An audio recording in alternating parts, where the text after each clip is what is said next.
अब ये व्यक्ति पारखी जो संत हैं, ये अभिलाष दास जी, तो इसके भगत बताते हैं कि इन्होंने बड़ी पुस्तक लिखी हुई है, वेद क्या कहते हैं, एक बहुत बढ़िया पुस्तक है इनकी। वो दास ने पढ़ी इसकी पुस्तक, वेद क्या कहते हैं। क्या कभी वेदों को भी पढ़ा है? हाँ, वेदों को पढ़ा, वेदों रहते हुए वेदों को पढ़ा, लेकिन यहाँ तो वेदों को पढ़ा, वेदों पर लिखा, वेद पर मेरी पुस्तक है, वेद क्या कहते हैं।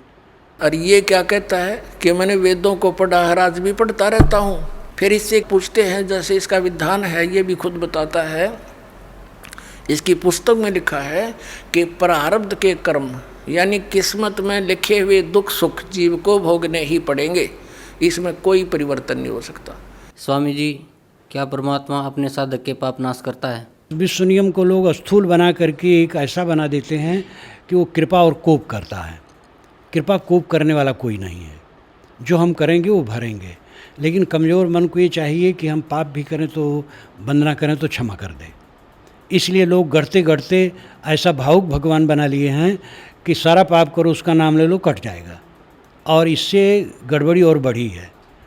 कोई काटने वाला नहीं है, जो हम करेंगे वो भरेंगे, चाहे गृहस्थ हो चाहे साधु हो, जो कर्म करेंगे फल पाएंगे, कहीं जाएंगे नहीं। हरियों का मैंने वेद भी पढ़े हैं, इन्हें खाक वेद पढ़े। अब दिखाता हूँ वेदों में क्या कहा है। वेदों में तो ये लिखा परमात्मा घोर पाप का विनाश कर देता है। ये देखिएगा यजुर्वेद, और ये महर्षि दान सरस्वती द्वारा इसका अनुवाद है। प्रकाशक हैं सार्वदेशिक आर्य प्रतिनिधि सभा 2/5 महर्षि दान भवन, रामलीला मैदान, नई दिल्ली से। और ये यहाँ से छपा है Prince offset printers 1510 Pataudi house Daryaganj, नई दिल्ली से।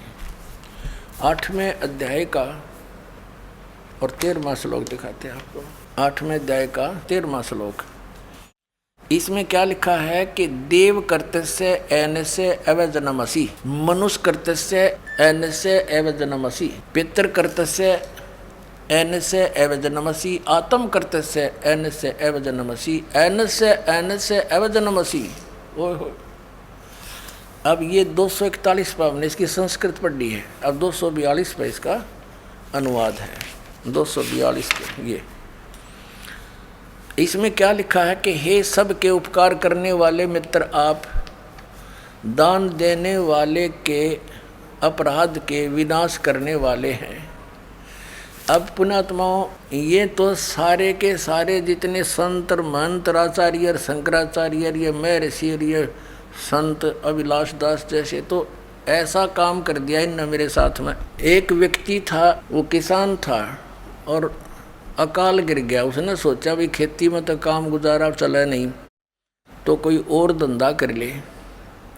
उसने क्या शुरू कर दिया, ये चाकी राण का काम ले लिया। उसने 2 बसोली खरीद ली, वो कट करने की, और चाकी राण का काम उसने शुरू कर दिया। अब पहले चाकी कैसे रहा करते, हाथ से चलाने वाली जो चक्की पत्थर की होती हैं, उसके पार्ट होया करते, 2 होते हैं, अभी भी गाँव में तो बहुत है, और वो घिस जाते थे चलते चलते। तो उनको ऐसे समझदार सा व्यक्ति उनको चांड दिया करता, चाटे मार देता, वो फिर से वर्किंग ठीक हो जाती उनकी, तो उसको चाकी राणा कहते हैं। अब उसने कभी काम किया नहीं था, पहले दिन मुहूर्त करी एक गांव में जाके, उसने आवाज़ लगाई कि चाकी ठीक करवा लो। एक बुढ़िया बोली, भाई आजा चाकी ठीक कर दे मेरी। अब ठीक है ताई, बता कौन सी है भैया, देख ले। उसने उतार कर पाट रख लिया। बुढ़िया कहने लगी, भाई मैं कुएं तो पानी ले आऊँ, दूर दूर कुएं हुआ करते गांव में, और आप इतने या चाकी ठीक कर दो का। अच्छा ताई जा, बेच सकते हैं। अब उसने कदे काम करा नहीं था, ने सोची जल्दी जल्दी कर ले। जब पहले आवाज़ में काम मिल गया तो यहाँ कोई आया ही नहीं है बताई, तो उसने माड़ी स्पीड भी पकड़ ली। वो 2-4 मारे गद्दा गद, वो पार्ट टूट गया। उसने सोची भैया तो बात बिगड़ गई, बुढ़िया चवनी दे नहीं, और तू भाग ले अपने सारे औजार उठा के। और जो नीचे वो बैठा था, ऊपर एक पात्र था मिट्टी का मटका छोटा सा, उसमें घी डाल रखा था बुढ़िया ने गर्म करके, गर्मियाँ का दिन था। और ऊपर बांध दिया करते बिल्ली कुत्ते के डर से। ऊपर कड़े में रस्सी डाल के और एक छिक्का बना दिया करते, उसमें वो दर रखा उसने बरोला, मिट्टी का मटके में घी बहुत बढ़िया 5-10 किलो। अब वो जल्दी में उठ के भाजन लग गया। वो ऊपर तो छिक्के टंगा हुआ था वो पात्र, उसका लग गया सिर, वो पड़ गया। पड़ते हो सारा फैल गया और सारी साड़ में बिखर गया फर्श पे। उन्हें सोची तन्नाड़ पकड़ के बांधेंगे हैं और तू भाग ले स्पीड ते, एक नुकसान और हो गया तेरे। तो उसने सोचा तो जल्दी निकल। उधर से बुढ़िया आगी पानी का मटका लेकर, कच्चा मटके होते थे ना गड़े, और वो स्पीड में पीछे न देखे आगे न बाजे, तो बुढ़िया में टक्कर लगी, वो मटका फूट गया। अब वो बुढ़िया कहने लगी, रे उसका नाम पूछा था, रे क्या नाम है तेरा? बोला रमलू। बोला रे रमलू तने रो लूँ? तने यूँ कह कर मेरा मटका फुड़वा दिया। नो बोला ताई भीतर देखें जाइए, रोए जाइए, कित रोएगी। तो इन कित रो एक नहीं सारा की, अब इन या चाकी रा रखी है, ऐसा नाश कर रखा है। यो महर्षि दयानंद वेदों का विद्वान पाक रहा था, और किस जैसा विद्वान नहीं। इसने भी इस पॉइंट पर क्या कहा है कि परमात्मा निराकार है और परमात्मा साधक के पाप नाश नहीं करता। बता फिर और परमात्मा क्या करेगा? क्योंकि हमें कोई कष्ट है प्रारब्ध में अपने जीवन में, वो पाप से होता है और सुख पुण्य से होता है। और उस दुख का नाश होगा जब हमारा प्रारब्ध के पाप का नाश हो जाएगा। जैसे पैर में कांटा लगा हो किसी के, और उसको कोई ये कहे कि भी पैर का कांटा तो निकला नहीं, जूता पहन ले, आगे कांटा नहीं लगेगा। उस कांटा लगे पैर में जूता नहीं पहना जा सकता, वो तो कांटा निकले। और फिर उसको सलाह दे कि अब जूता नहीं निकालना, इस सफ़र में बहुत कांटे हैं, तो फिर इस डर से वो जूता कभी नहीं निकालेगा कि कहीं फिर से कांटा ना लग जाए। तो पुण्यात्माओं, किसी के कोई कष्ट है शरीर में है, या संसारिक कोई दुख है, कोई हानि हो रही है, कोई कर्जा हो गया है, तो उससे दुखी है वो। और कोई ये कहे कि तो तेरा प्रारब्ध भोगना ही पड़ेगा, तुझे भक्ति कर ले। अब बता, दुखी आदमी भक्ति कर सकता है? जिसने देना हो 2 लाख रुपया कर्जा खड़ा दिखाई दे वो कर दे वाला, और भी कोई सिर में दर्द हो, पेट में दर्द हो, वो कैसे भक्ति करेगा? तो पहले वो कांटा निकले पाप कर्म का, तब सुख हो, और फिर वो राम नाम का जूता, उसको ये मर्यादा बताई जा, या भक्ति दी जाओ, फिर आजीवन पालन करेगा वो भक्त। तो ये क्या कहते हैं, देखिए एक झलक साथ में से एक नकली महर्षि की ओर दिखा दूँ, दोनों का तालमेल सा लगभग मिलता जुलता है इनके विचार। देखिए ये एक सत्यार्थ प्रकाश है, इसकी रचना महर्षि दयानंद की। अब देखो, ओह महात्मा जी ने नो देखा इस पोज में तो मर जा आदमी कटके, अक महर्षि पड़ा होगा, भगवान पा लिया इसने। ओह हरीब देखना, इसका ज्ञान दिखाता हूँ थोड़ा सा, एक का झलक बतेरी, इतना समय नहीं। इसकी तो धोती सी धोकर रखी हमने कती। ये सत्यार्थ प्रकाश है, और ये इसमें क्या लिखा है कि वेद आदि विविध सद शास्त्र प्रमाणे संविनता है, यानी वेद आदि सभी विविध प्रकार के सद शास्त्रों का आधार से इसकी रचना हुई है। किसने करी है रचना? इसकी देखो कितनी महिमा कर रखी है महर्षि दयानंद की। श्रीमद् परमहंस परिव्राजक आचार्य महर्षि दयानंद सरस्वती स्वामी विरचित है। और ये कहाँ से प्रकाशित है? वैदिक यति मंडल, दानंद मठ, दीनानगर, पंजाब से। ये छपा कहाँ से है? आचार्य प्रिंटिंग प्रेस, दानंद मठ, गोहाना मार्ग, रोहतक से। इसके 7वें समोल्लास में ले चलते हैं आपको। इसकी कलाबाजी देखियो।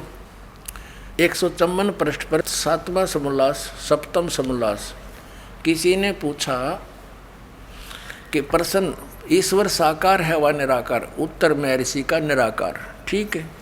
और यहाँ फिर इसके बिल्कुल 155 पे किसी ने प्रश्न किया, 155 पृष्ठ पे 7वें समोल्लास में प्रश्न, क्या स्तुति आदि करने से ईश्वर अपना नियम छोड़ स्तुति प्रार्थना करने वाले का पाप छुड़ा देगा? यानी भक्ति करने वाले भगत के भगवान प्रार्थना करने से पाप छुड़वा देगा? उत्तर महर्षि का नहीं। अब प्रश्नकर्ता कहता फिर भक्ति किस लिए करें, स्तुति प्रार्थना फिर किस लिए करें? उत्तर महर्षि जी का कि उनके करने का फल अन्य ही है, और फल है। अब प्रश्नकर्ता कहता भी फिर और क्या फल है, जो भगवान पाप तो नाश नहीं कर सकता, फिर और क्या फल है? उत्तर महर्षि जी का कि स्तुति से ईश्वर में प्रीति, उसके गुण कर्म स्वभाव से अपने गुण कर्म स्वभाव का सुधरना, प्रार्थना से निरअभिमानता उत्साह और सहाय का मिलना, उपासना से परब्रह्म से मेल और उसका साक्षात्कार होना। देख रहे हो, तो यो भांग पिया करता 154 पृष्ठ पर तो क्या कह रहा है कि भगवान निराकार है, और दूसरे पर न्यू कह है भक्ति उपासना ते पाप ते नाश हो को नहीं, भक्ति साधना ते प्रार्थना स्तुति ते, इससे उपासना से परब्रह्म से मेल हो जाएगा और उसका साक्षात्कार हो जाए, यानी उसको देख सकते हैं। निराकार का खाक देखेगा। बता 154 पृष्ठ पर तो निराकार कह रहा है और अब 155 पर साकार सिद्ध कर रहा है। और फिर दूसरी थ्योरी इसने क्या बताई है कि परमात्मा अपने उपासक के भगत के पाप नाश नहीं कर सकता। तो प्रश्नकर्ता ने कहा भी फिर और क्या करेगा भगवान, कि इससे और लाभ है। और क्या लाभ है कि भगवान का दर्शन हो जाएगा। अकल देखो इसकी। जैसे किसी ने साबुन विक्रेता का बड़ा बोर्ड ला रखा और कोई उससे पूछता है क्या आप साबुन विक्रेता हैं, बहुत बड़ा प्रसिद्ध, तो क्या साबुन कपड़े के मैल छुड़वा देगा? हाँ, वो उत्तर दे साबुन विक्रेता कि नहीं, कपड़े के मैल तो नहीं छुड़वाएगा। तो प्रश्नकर्ता तो स्वाभाविक कहेगा भी फिर साबुन का प्रयोग किस लिए करें? तो वो उत्तर देव है कि साबुन के प्रयोग से कपड़े का मैल तो नाश नहीं होएगा, लेकिन और लाभ है। वो क्या लाभ है कि कपड़ा मजबूत हो जाएगा। अरे जब साबुन के गुणों में लिखा है कि वो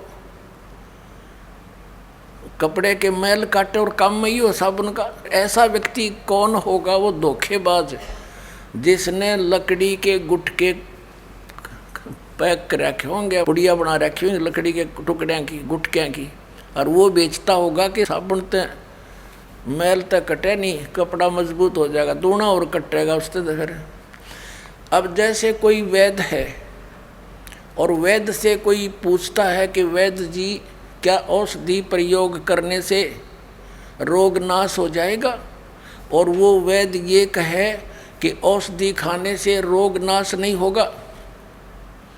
अब प्रश्नकर्ता के फिर भाई औषधि किस लिए खाएंगे हम, कि उससे और लाभ है। तो क्या लाभ है बताइए वैद्य जी? के पहलवान बन जाएगा। अरे दरागज भैया, जिसके टीबी की बीमारी हो वो पहलवान बनेगा, कम रहेगा, और रोग कट्टन की औषधि मिला तो उसका समझ तो अपन पहलवान हो जाएगा फिर वो।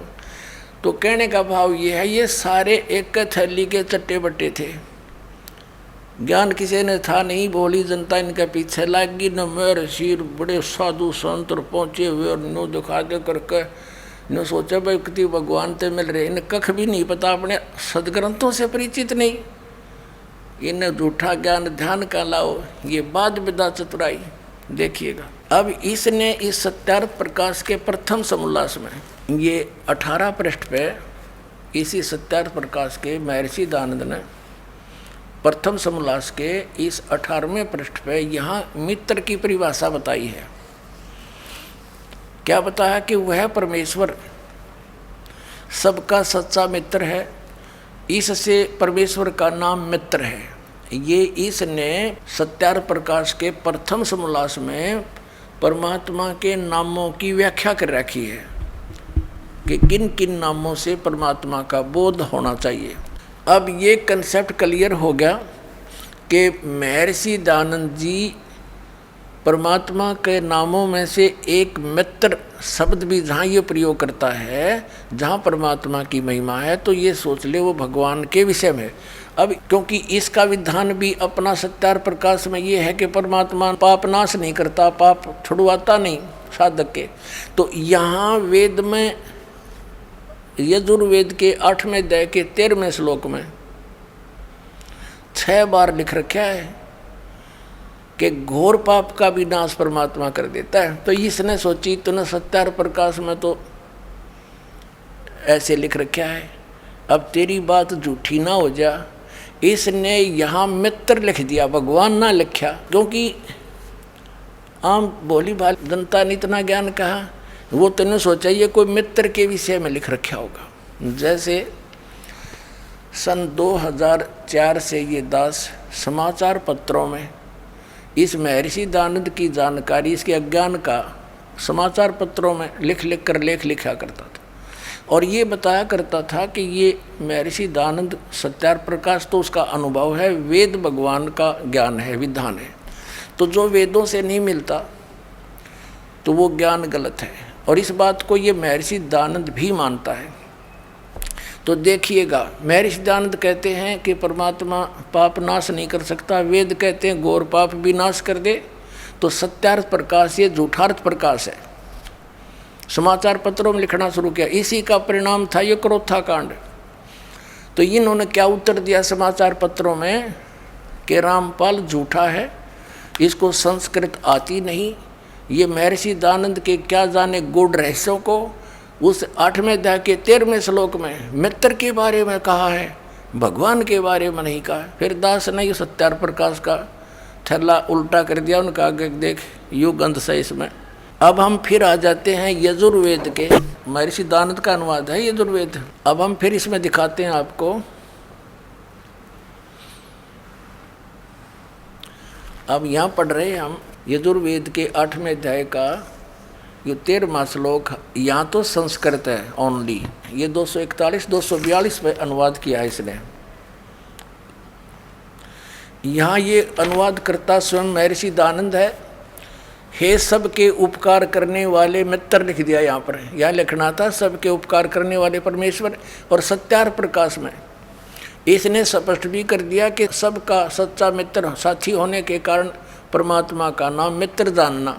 तो यहाँ मित्र मीन परमात्मा पढ़ेंगे हम। देखिए, हे सबके उपकार करने वाले परमेश्वर, आप दान देने वाले के ऐन से माने अपराध के विनाश करने वाले हो, नाश करने वाले हो। एवजनम, हम संस्कृत भी पढ़ देंगे क्योंकि देवनागरी लिपि है। और मनुष्कृत्य से साधारण मनुष्यों के किए हुए ऐन से माने अपराध, अपराध कहो चाहे पाप कहो, ऐन से माने अपराध, ऐन से माने पाप कहो चाहे अपराध कहो, के विनाश करने वाले हो। पिता के किए हुए ऐन से माने पाप ही समझो, विरोधाचरण नहीं, पाप के। अवजन्म माने अच्छी प्रकार हरने, नाश करने वाले हो। अवजन्म माने नाश करने वाले, विनाश करने वाले हो। आत्म कृत्य से अपने किए हुए, ऐन से माने पाप के, अवजन्म माने नाश करने वाले हो, दूर करने वाले हो। ऐन से अधर्म के, अधर्म यानी घोर पाप के नाश करने वाले हो। जानता हुआ मैं जो कुछ भी अधर्म आचरण किया करता हूँ वा करूँ हो, अनजान में जो कुछ भी किया करता हूँ वा करूँ, उस सर्वस्व माने सब, ऐन से माने पाप के। इसने दड़ंगा डाण तो मतलब था पाप के, अपराध के। एवजन माने नाश करने वाले हो, दूर करने वाले हो। ओए होए, अरे ये नौका हम वेद भी पढ़े हैं, टट्टू वेद पढ़े इतने। जब वेद तो कहते हैं परमात्मा घोर पाप का भी नाश कर देते हैं, ये नौके प्रारब्ध में जो लिख दिया वो फाइनल है। ये इनकी मनगढ़ंत कथाएं हैं। ये जनता के जो है ना शत्रु बन करके पृथ्वी पर उतरे हैं। और विशेष कर जो ये कहता है कि भगवान है ही नहीं, फिर अध्यात्म भी कहे, अपने आप को आध्यात्मिक भी कहता है। तेरा गजब हुई हो, हे भगवान। अपने आत्माओं थोड़ी सी कलाबाजी इसकी ओर दिखाते हैं। ये जो पारखी संत हैं, ये परमात्मा की उस वाणी को, बीजक को सत्य मानते हैं, ओनली बीजक को। पुण्यात्माओं, जिसने हल्दी की गांठ ले ली और उससे पंसारी का बोर्ड लगा लिया, वो एक हल्दी की गांठ से पंसारी नहीं बनता। कबीर परमेश्वर की सर्ववाणी ही मान्य है। पवित्र कबीर सागर और कबीर साखियाँ, कबीर शब्दावली, कबीर दोहावली, कबीर साहिब की ये कबीर बीजक, ये सभी परमात्मा का दिया हुआ ज्ञान है। इसमें थोड़ी सी झलक दिखाते हैं आपको।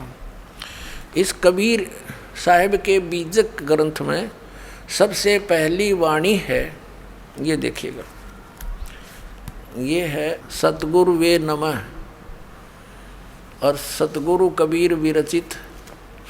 कबीर बीजक तो कबीर साहब द्वारा रचित है, अनुवाद करता गलत है। ये पारक सिद्धांत इनका, ये पारक सत्यमेव जयते यहाँ लिखना था झूठमेव जयते, सत्यम तो ही जीतेगी। देखिए ये व्याख्याकार है अभिलाष दास, ये प्रथम भाग है। ये कहाँ से छपा है? वही प्रकाशक है, कबीर पारक संस्थान, संत कबीर मार्ग, प्रीतम नगर, इलाहाबाद। ये मुद्रक है वही, Indian press private limited, Panna Lal road, Allahabad. ये देखिएगा इसमें क्या लिखा है। बीजक प्रथम रमैणी है बीजक की, ये प्रथम रमैणी है। ये देख इसमें क्या लिखा है परमात्मा ने कि अंतर ज्योत शब्द एक नारी, हरि ब्रह्मा ताके त्रिपुरारी, ते तिरिये भगलिंग अनंता, तेऊ न जाने आदि और अंता, बाखिर एक विधाता की ना, और 14 ठाहर पाठ सोलीना। अब इसने के अर्थ किया है इसका, इस रमैणी का। यहाँ तो इसने तो को 10 प्रश्न भर दिया अपने ज्ञान को ढकने के लिए। ये क्या कहता है? सभी देवधारियों के भीतर एक ज्ञान ज्योति है जिसे जीव चेतन या आत्मा कहते हैं। इसने तो जीव को परमात्मा सिद्ध करने की कुचेष्टा की है। मानव की कल्पना और शब्द योजना रूपी नारी या माया से ब्रह्मा विष्णु तथा महादेव की उत्पत्ति स्थापना हुई। सृष्टि को समझने के लिए ब्रह्मा विष्णु तथा महादेव की कल्पना की गई। इन तीनों के बहुत से पुत्री और पुत्र किए। बता, यो नो कह है कि सृष्टि को समझने के लिए ब्रह्मा विष्णु महेश ये काल्पनिक नाम है अपने आत्माओं। इसमें क्या बता है? इसके साथ साथ आपको दिखाते हैं दूसरे कबीरपंथी, यो भी कबीरपंथी को आता है, एक और कबीरपंथी एक बहन ने अनुवाद किया है, उसमें कितना अंतर है। ये है विवेक प्रकाशनी सतगुरु कबीर साहिब कृत बीजक। बीजक इसका टीका किया है टीकाकार साध्वी ज्ञानानंद जी। ये कोई ज्ञान कौर होगी, ज्ञानानंद जी नाम है इसका। और ये कहाँ से छपा है ये देखिएगा, सतगुरु कबीर साहिब कृत बीजक। बीजक टीकाकार ये वही। प्रकाशक हैं श्री कबीर ज्ञान प्रकाशन केंद्र, संत कबीर ज्ञान मार्ग, सीहोडी है सिरसिया, गिरिडीह है झारखंड से, तृतीय संस्करण, और ये यहाँ से छपी है।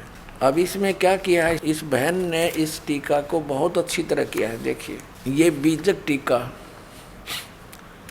ये प्रथम रमैणी। इसमें क्या है? अंतर ज्योत शब्द एक नारी, हरि ब्रह्मा ताके त्रिपुरारी, ते तिरिये बगलिंग अनंता, तेऊ न जाने आदोरंता। अंतर ज्योति सबके भीतर बसने वाली आत्म ज्योति निअक्षर ब्रह्म, सबके भीतर आत्म ज्योति के रूप में बसने वाले पार ब्रह्म परमेश्वर से आदि नाद और एक प्रकृति प्रकट हुई। अनादि और प्रकृति के संयोग से सृष्टि के आधारभूत विष्णु ब्रह्मा और शंकर सतगुण रजगुण तमगुण उत्पन्न हुए। तत्पश्चात प्रकृति आदि सहित इन त्रिदेवों तीनों गुणों से अनंत क्षत्रिय पुरुष हुए, परंतु वे लोग भी अंतर ज्योति परमात्मा के आदि अंत को नहीं जान सके। वाखरी एक विधाता की ना 14 ठाहर पाठ सोलीना, हरिहर वर्मा महंतो नाऊं, तिन पुन तीन बसावल गाऊं। अपने आत्माओं, इस अभिलाष दास ने तो मिथ्या कर दिया कि ब्रह्मा विष्णु महेश ये काल्पनिक हैं। कबीर साहब की वाणी स्पष्ट करती है कि परमात्मा ने अंतर ज्योति यानी ये प्रकृति जो है नारी, इस ज्योत स्वरूपी काल के शरीर में प्रवेश कर गई थी। वो परमात्मा ने इसको बाहर निकाला।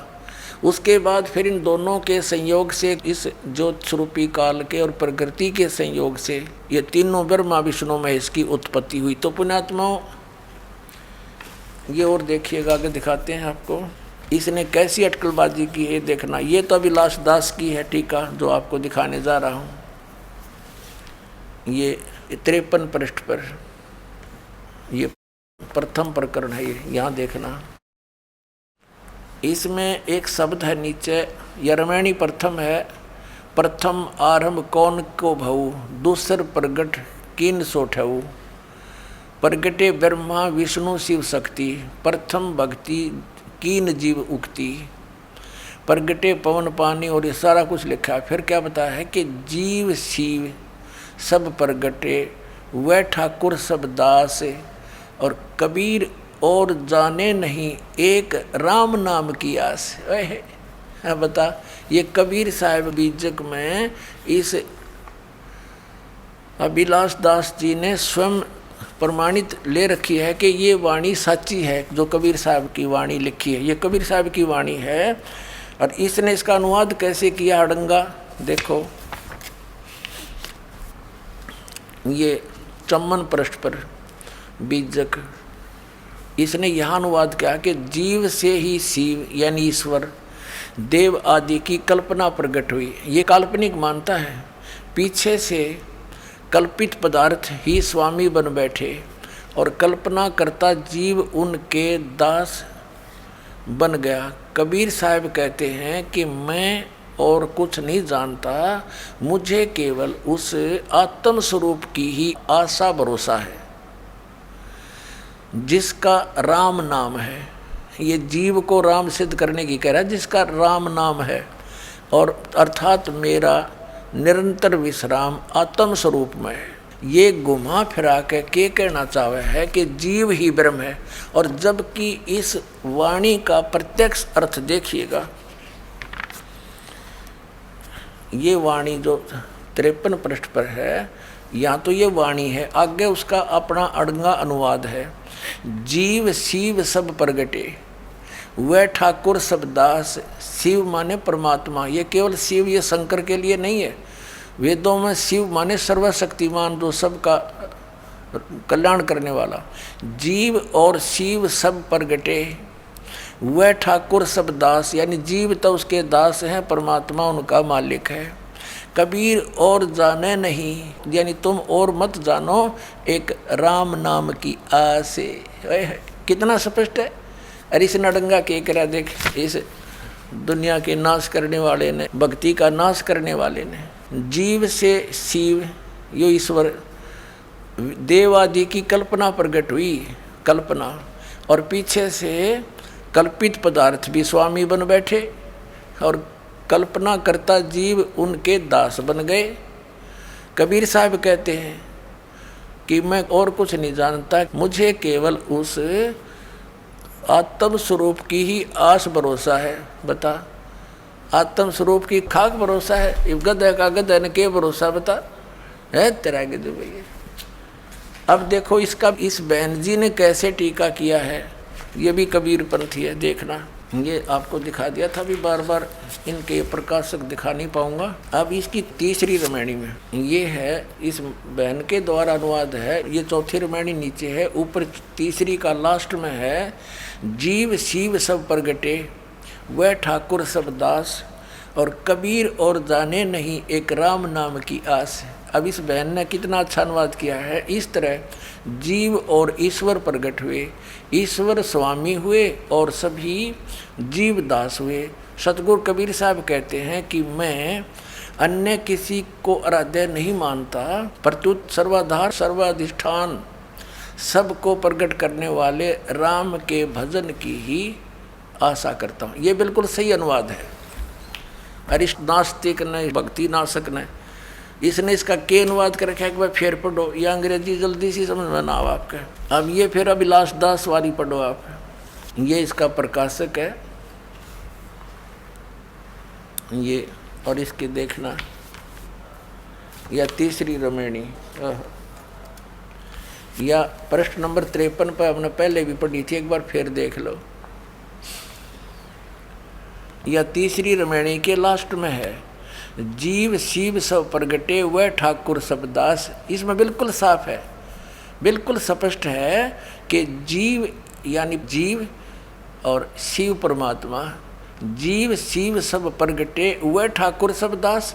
वो एक सबका मालिक है, बाकी जीव उसके अधीन है, उसके दास है। फिर देखो, और कबीर साहब कहते हैं कबीर और जाने नहीं एक राम नाम की आस। और इसने के डंगा कराया से इस नास्तिक ने, ये देखो चम्मन पे, जीव से ईश्वर देवादि की कल्पना प्रकट हुई है। ये उल्टा ठोक रहा है खुट्टे, नो के जीव तो भगवान प्रकट होया। देख इसका अनुवाद, जीव से शिव देव आदि की कल्पना प्रकट हुई, यानी जीव तो ईश्वर होया उत्पन्न, और पीछे से काल्पनिक पदार्थ स्वामी बन बैठे, काल्पनिक कर्ता जीव उनके दास बन बैठे, और कुछ नहीं जानता मुझे केवल उस आत्म स्वरूप का ही आशा भरोसा है, और जिसका नाम राम है, और मेरा निरंतर विश्राम स्वरूप राम में है, यानी अपने जीव राम में है, जीव राम की भक्ति करता हूँ मैं। इस ये कहना चाहे, बता इसका कितना है ठिकाना। अपने आत्माओं क्या क्या इनका विधान है, ये थोड़ा सुनाता हूँ आपको। ये पारखी नहीं मानते कि कोई लोक है, सतलोक है, अमरलोक है, अगमलोक है। ये कबीर साहब को एक जीव मानते हैं, मानव मानते हैं।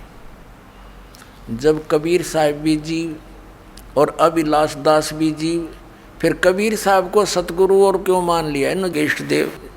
अब अभिलाष दास जी करके दिखाओ रचना कबीर साहब वाली, फिर उस कबीर साहब का सहारा क्यों लिया अगर वो जीव ही थे तो। अपना आत्मा जैसे आत्मा और परमात्मा, राजा और प्रजा दोनों एक जैसे ही शकल होती है। राजा भी मनुष्य ही होता है, लेकिन उसकी सामर्थ्य में अंतर होता है।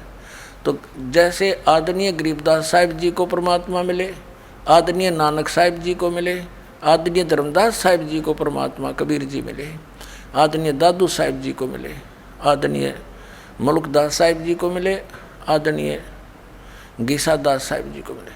उन सभी ने उस परमात्मा की महिमा का गुणगान किया, आंखों देखा सतलोक और सचखंड बताया।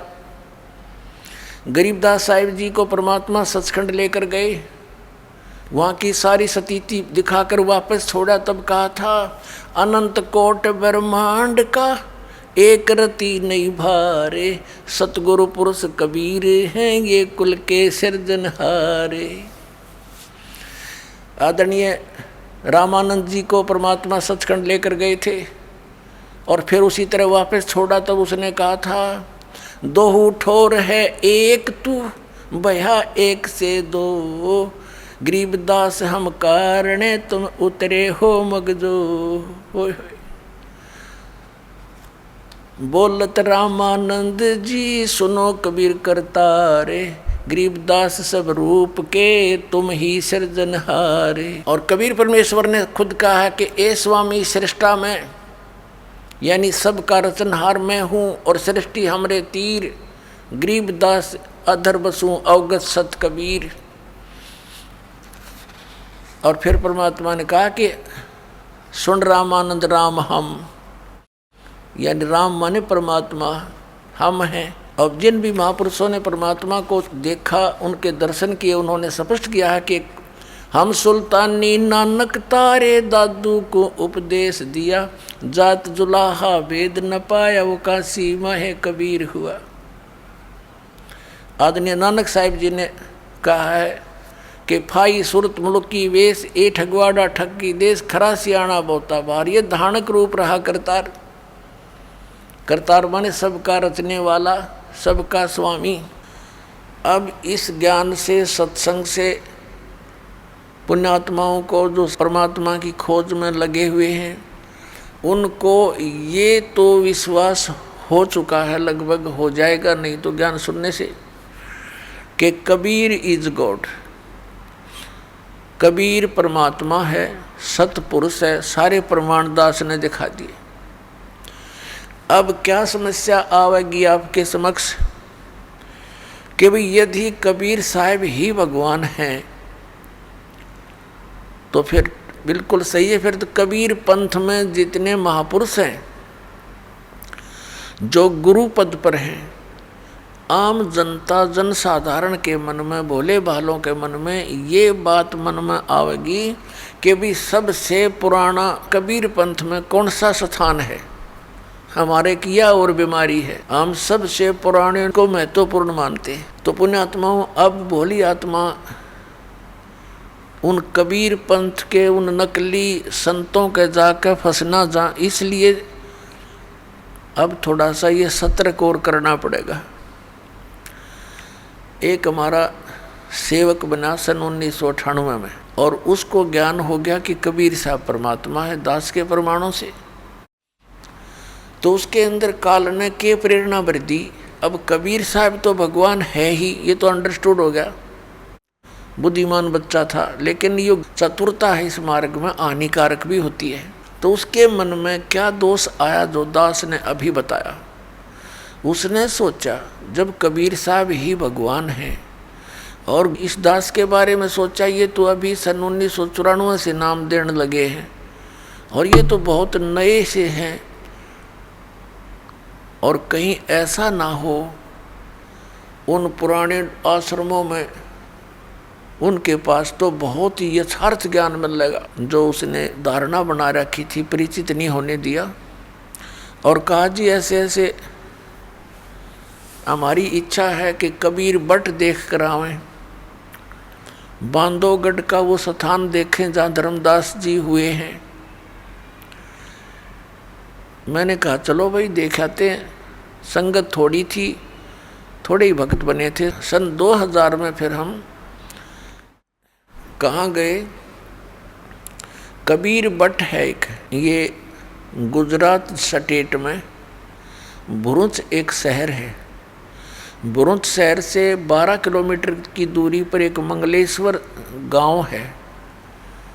मंगलेश्वर गांव के पास एक शुक्ल तीर्थ नाम का पहले एक गांव था, और उसमें जीवा दत्ता नाम के 2 ब्राह्मण भाई रहते थे,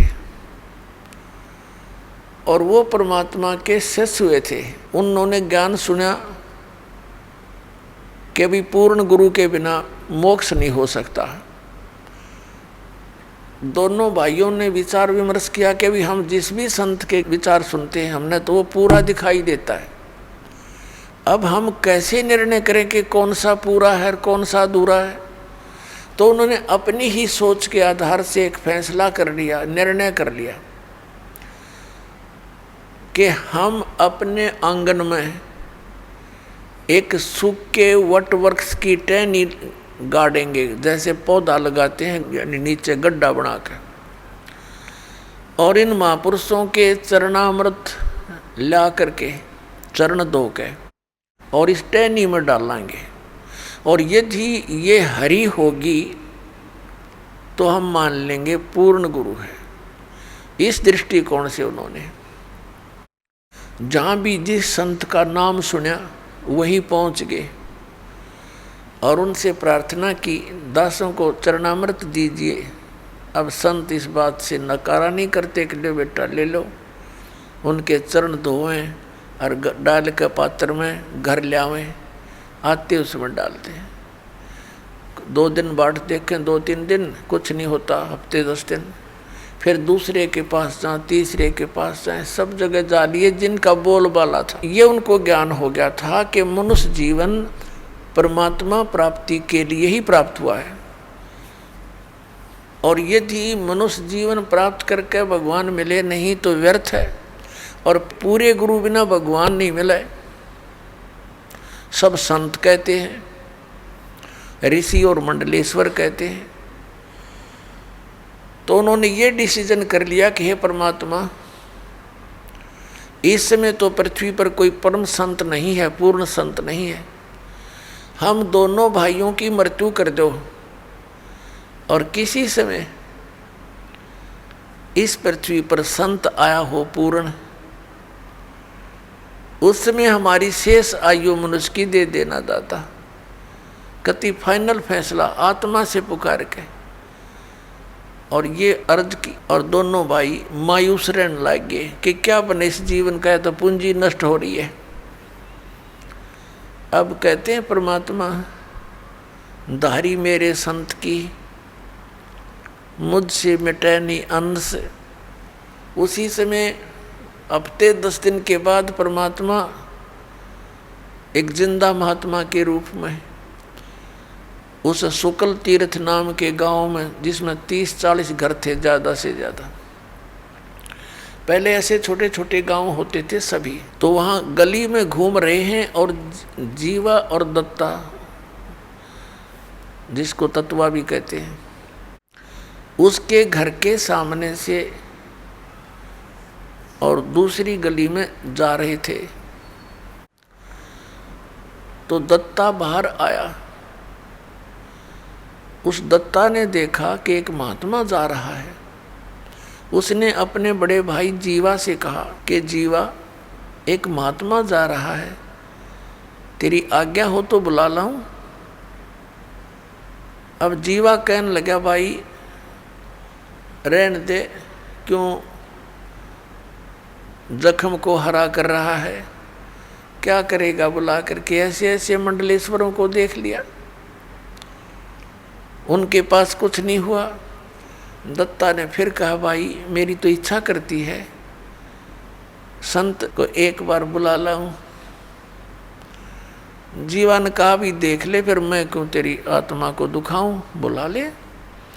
इतने में परमात्मा वापस आ गए, जैसे किसी का घर खोज रहे हो। और दत्ता क्योंकि पुण्यात्मा थी, चरणों में मत्था टेका, हे महाराज, आपके दास की झोपड़ी है, चरण रखना, आ जाओ यहाँ दर्शन देना, कुछ समय विश्राम करो। परमात्मा ने कहा, अच्छा भाई चलो। जाके जैसा भी कोई स्थान था बैठने के लिए दे दिया, कोई पीढ़ा मुड्ढा, परमात्मा बैठ गए।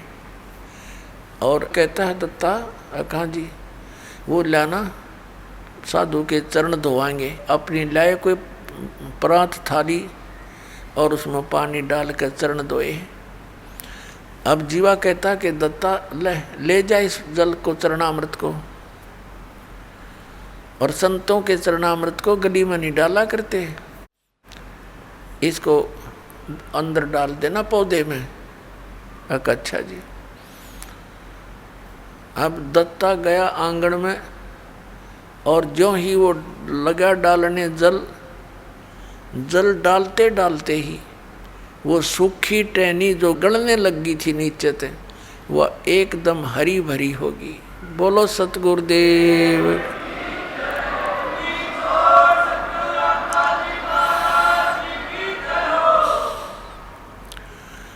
अब दत्ता ने कहा, जीवा आइए एक बार जल्दी आना। अब जीवा गया, क्या बात है, परमात्मा आगे, ये तो मालिक आगे, भगवान आगे। देखी एकदम हरी भरी होगी टहनी, वट वृक्ष यानी बड़की टहनी सूखी थी। दोनों भाइयों ने एक एक पैर पकड़ लिया, अरनू देखे मुंह की तरफ और रोए और कहने लगे, भगवान हम तो कति थक चुके थे और हमने मान लिया था कि इस पृथ्वी पर कोई संत नाम की चीज़ नहीं। ये भगवान आप पहले क्यों ना आए दाता, हमने बहुत खोज करी। परमात्मा कहने लगे, बेटा मैं आता जाता पहले भी तुम्हारी आत्मा से मैं खूब परिचित था, तुम्हारे हृदय की कसक से। यदि मैं पहले आ जाता और ये हरी भरी भी हो जाती होनी थी, तो वैसे ये संत की पहचान नहीं होती। फिर भी मैंने तुम्हारी आस्था को देख करके यह लीला करनी पड़ी बेटा। यदि मैं पहले आ जाता और ये हरी भरी हो जाती, तुम उपदेश ले लेते, ठीक है, फिर तुम्हारे मन में यह धारणा और आती कि हो सकता है एक बहुत बड़ा मंडलेश्वर है, उसका बड़ा बोलबाला है, उसके हजारों की संख्या में शिष्य हैं, कहीं वो हमारे गुरु से भी अत्यधिक शक्तिशाली हो, तो तुम बेटा फिर धक्के फिर भी खाते। और उस समय जब गुरु बना लिया, उसके बाद मन में आपके ये धारणा आती, तो बेटा मेरे से भी खत्म हो जाते, क्योंकि गुरु के प्रति अविश्वास होने से नाम खंडित हो जाता है। गुरु बनाने से पहले खूब छानबीन करें, खूब हर तरह से उसकी परीक्षा करें, और उसके बाद अगर आपके मन में दोष आता है तो आपका नाम नहीं रहता, कनेक्शन कट जाता है। अपनात्मा ये परम संत के ऊपर लागू हैं ये सारे नियम, और हमने ला रखे नकलियाँ के ऊपर। लेकिन परमात्मा कबीर जी ने कहा कि झूठे गुरु के पक्ष को तजत ना लावे वार, झूठा गुरु हो तो तुरंत त्याग दे। और सही गुरु मिलने के बाद फिर मन में आपके कोई दोष रहता है, फिर आप नाम रहित हो जाते हो। तो बेटा मैं पहले आ जाता, तुम फिर भी धक्के खाते। मैं इसलिए देर से आया हूँ कि तुम्हारी सारी फड़क निकल ले, और तुम इन सारे संतों ने टटोल लो पहले, नहीं तो फिर बात बिगड़ जाती। तो दोनों कहने लगे महाराज जी यह बात आपकी 100 की 100 साची, 100%। क्योंकि आप तो एक सिंपल से आदमी, और उनका बोलबाला हमने कति परख के देख लिया, उनके पास ये शक्ति नहीं थी। फिर परमात्मा ने कहा बेटा केवल यही एक उदाहरण नहीं होना चाहिए, एक संत की पहचान इस सब एक पॉइंट से नहीं होती। संत की पहचान उसके ज्ञान से होती है। अब सुनो मैं तुम्हें ज्ञान सुनाता हूँ। परमात्मा ने उनको कई दिन तक अपने द्वारा रची हुई सृष्टि का ज्ञान दिया। तो कहने का भाव ये है कि जो सूखी टहनी लगाई थी कबीर परमेश्वर जी के चरणामृत से वह हरी भरी होगी थी, उस टहनी ने एक बहुत बड़े वट वृक्ष का रूप धारण कर लिया। अब वो पूरा शुक्ल तीर्थ गांव भी वहाँ से खत्म हो गया, इधर उधर जाकर बस गए, क्योंकि वो एक टापू सा है, और उस टापू को नर्मदा नदी ने अपना चारों तरफ से घेर रखा है। वहाँ नर्मदा नदी, नर्मदा दरिया 2 भागों में बंटकर आगे जाकर फिर एक होकर समुद्र में गिर जाती है। तो वहाँ टापू बना रखा था, वो टापू था वो मंगलेश्वर गांव। तो अब वहाँ कोई नहीं रहा। वहाँ जब टापू में वो बदल गया तो बाहर आके रहने लगे। वहाँ अकेला वो वट वृक्ष रह गया। उस वट वृक्ष के विषय में बताया है कि लगभग 900 एकड़ में का घूम गया, फैल गया। लगभग 600 वर्ष पुराना वो वट वृक्ष आज भी विद्यमान है, जीर्ण शीर्ण हो रहा है। वो लगभग 1.5, 2, 3 एकड़ में अब भी है। और वहाँ कबीर पंथ का एक महंत पद से ये परंपरागत वहाँ एक आश्रम है उस वट वृक्ष के नीचे ही। और वो केवल महंत पदवी इसलिए रखी गई थी कि ये यादगारें, जो अद्भुत लीलाएं घटनाएं घटी हुई हैं, ये सुरक्षित रहें। इस पिछली पीढ़ी तक के कबीर परमात्मा के द्वारा की गई लीलाएं आज भी उनके अवशेष बकाया हैं। तो पुण्यात्मा उस वट वृक्ष को देखने के लिए हम गए बांधवगढ़। बांधवगढ़ के अंदर कुछ नहीं पाया। वहाँ उनका धर्मदास जी का लड़का था नारायण दास, वो परमात्मा की शरण में नहीं आया था। फिर परमेश्वर कबीर जी ने आदरणीय धर्मदास साहिब जी को अपनी कृपा से 60 साल की उम्र हो चुकी थी उनकी, धर्मदास जी की, तब एक संतान, एक पुत्र दिया था। उस पुत्र से उसका वंश चला था। और उस पुत्र के साथ बड़ा बेटा हमेशा विरोध रखता था, उसके साथ जो है ना झगड़ा रखता था, उसने वहाँ से छोड़ दिया था बांधवगढ़। दूसरे छोटे लड़के ने कहीं और चला गया था, कुदरमाल वगैरह नाम बताया, MP में। तो बांधवगढ़ में वो हमारे साथ था, वो हमारा सेवक। उसने बाद में बताई दास को फिर ये बातें। तो उसने जाकर के बांधवगढ़ में जो महात्मा से दिखे थे उनसे बात करी, अलग से चर्चा की, ज्ञान गुण की बातचीत की। फिर हम वहाँ से चल पड़े वट वृक्ष देखने। हम वट वृक्ष पर पहुँचे तो वहाँ एक महंत था, अच्छी गद्दी लगा रखी, एक झूला के ऊपर बैठा वो, और एक दो उसका सेवक उसको झुला रहा था। तो उससे उसने एकांत में बात करी। हम कहीं इधर उधर अपने बैठे थे। उससे पूछा, जी सार नाम क्या है, सत नाम क्या है? वो कहने लगा, मुझे तो मालूम नहीं, मेरे मामा जी रहा करता यहाँ पर महंत, उसकी मृत्यु होगी, मेरी तो लकड़ी की दुकान थी, मुझे यहाँ बैठा दिया, मुझे नहीं मालूम यहाँ क्या है। हाँ, इतना अवश्य है कि ये वट वृक्ष के विषय में वो जानता था, बाकी सार नाम के बारे में मुझे नहीं मालूम। ऐसे हुआ बांधवगढ़ में उन संतों से पूछा, उनने भी यही जवाब दिया, कोई कुछ बतावे, कोई कुछ बतावे, ये मंत्र है, ये मंत्र है। फिर हम पहुंच गए और कई स्थानों पर गए, बड़े बड़े जो कबीर पंथ के थे। तो सब जगह घूम कर हम वापस आ गए। वहाँ चल बच्चे देख लेंगे, परमात्मा के स्थान है, अच्छी बात है। फिर आकर के उसने बताया, कहने लगा, जी ये यात्रा मेरे लिए वरदान सिद्ध होगी। मैं कहा, भाई ऐसी क्या बात है, बताइए। कि मैं इतना नालायक और नीच व्यक्ति हूँ। उसने अपनी सारी गलती मान ली कि मैंने ये सोचा था कि कबीर तो परमात्मा है ही है, कबीर जी तो इसमें कोई सकरा है को नहीं, सारे प्रमाण आपने दिखाई दिए। तो मेरा नो शक था कि जब कबीर जी भगवान है तो इनके पूरे मेथड से कबीर पंथ के जो साधु संत हैं वो तो गर्क पावेंगे, कति सैचुरेट पावेंगे, वो तो परिपूर्ण होंगे। मैं बोला, फिर भाई क्या देखा? मैं बोला, बेटा अगर वो परिपूर्ण होते तो दास ने क्या जरूरत है संघर्ष करने की? सबको मैं बताऊं इनका ज्ञान गलत, इनका ज्ञान गलत और यह ज्ञान सच्चा। और सभी बोली आत्मा भी नो सोचे, रामपाल निंदा करता है, नंदक को और सच्ची बताऊं। तो उसने फिर बताया, जी मैं ऐसे ऐसे किसी से पूछा, भी महाराज जी सार नाम क्या है? उसने क्या बताया कि हाथ पर आटा ले लो। एक कबीरपंथी पुराने आश्रम का 60-70 साल का बूढ़ा, और नो कह हाथ में आटा ले लो और श्वास के निकट कर लो,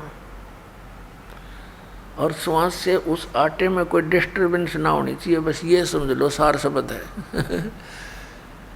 वो कहने लगा, अब मेरा तीसरा पेटा भर गया, ऐसी दृढ़ता आई, हे भगवान ये तो कति नरे खाकी बैठे हैं, किसी के पास भी कुछ को नहीं। और फिर उसने बताई, जी मेरे मन में इतना नालायक हो, मेरे मन में ये दोष आ गया था। माँ भाई कोई बात नहीं, ये तो आवेगा और इसका समाधान भी भगवान करेंगे, जिन पुण्यात्माओं पर रहम करेंगे।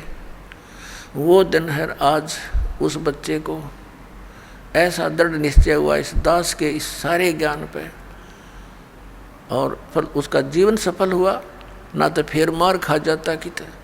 तो पुण्यात्माओं, अब बोली आत्माओं के ऐसी समस्या और आवेगी। एक और परिवार था, राधा स्वामी पंथ से आया था सन 2003 में।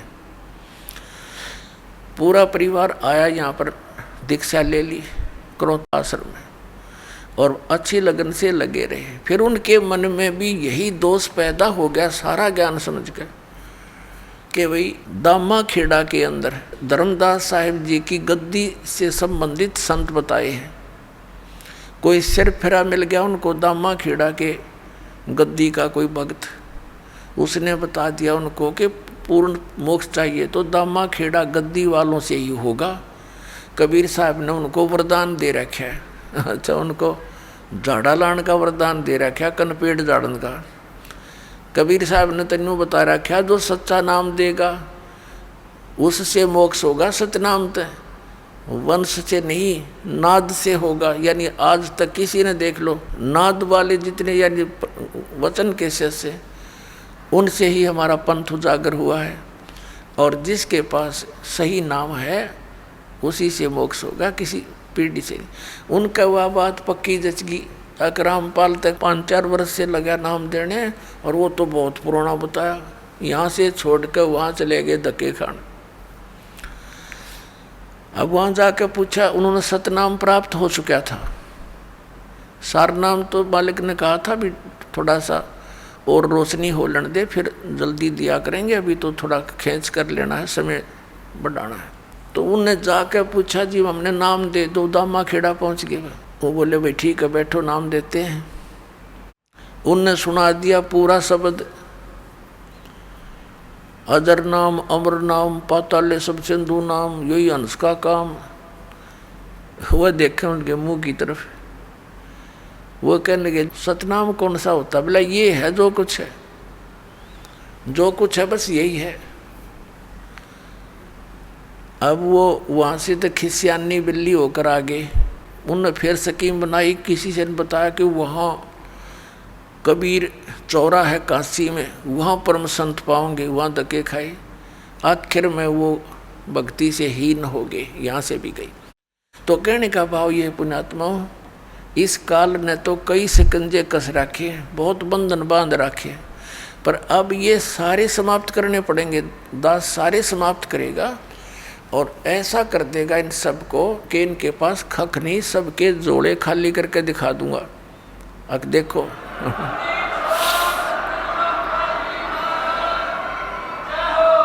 कबीर बीजक को ये सत मानते हैं, कबीर बीजक में ही ये अड़ंगा कर रहे हैं। परमात्मा कहते हैं कि राम नाम की आस है, परमात्मा के नाम की भक्ति होती है। और ये कहते हैं नाम नोम कोई जाप करने का नहीं होता, केवल ध्यान लगाओ, ये पारखी कहते हैं।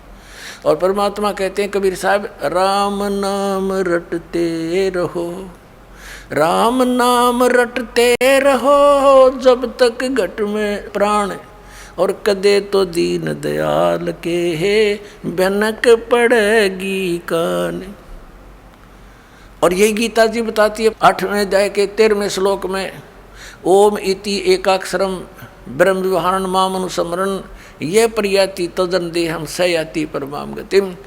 अब गीता ज्ञानदाता कहता है कि मेरा एक वो मंत्र है मुझ ब्रह्म का, नथिंग एल्स, और इसका अंतिम श्वास तक शरीर छोड़ने तक सिमरण करता हुआ जाता है सयाति परमाम गतिम। वो ओम से मिलने वाली परम गति को प्राप्त होता है। और ये गीता जी को सत्य भी मानता है अभिलाष दास जी, और कहता नाम जाप करने का है ही नहीं इसमें, वो तेरे की।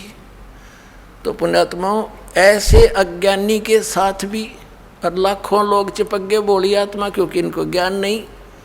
तो दास चाहता है कि सबको मास्टर बना दूं और छोड़ दे इन जीवन नाशकों को। ये तो परमात्मा के मार्ग में कीड़े हैं, दीमक समझ लो। ये भक्ति का नाश कर रहे हैं, मनुष्यों के जीवन का नाश कर रहे हैं। तो इस ज्ञान से परिचित होकर प्राणी पुण्यात्माओं अपने आप छोड़ के आओगे नकलियों को, और सतलोक आश्रम वाला माँ के कल्याण करवाएंगे। बोलो सतगुरुदेव।